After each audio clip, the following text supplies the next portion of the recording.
Mahinder en Wijn, van expositie naar expositie. Sense of Place, hier op een familie, de route Leven onderaan de dijk in Blijen. Een van de exposities gaat door het lippen van de Rappelboer. Dat is Tineke de Vries, aardappelboer dus, woont in Halm.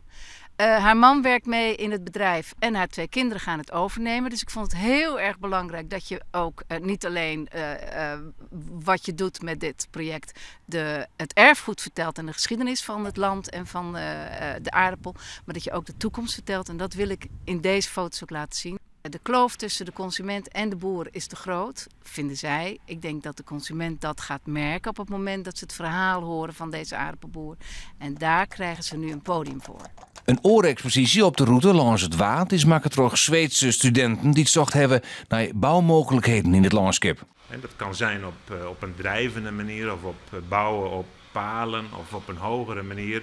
En hoe je dat eigenlijk niet als een nadeel ziet, maar als een kans om op een bijzondere manier in dat landschap te kunnen verblijven. Ja. En of dat nou een bed and breakfast kan zijn, of een bijzonder restaurant, of een tijdelijke verblijfplaats, dat valt dan nog te bezien. En daar zijn meerdere voorstellen van te zien in deze expositie.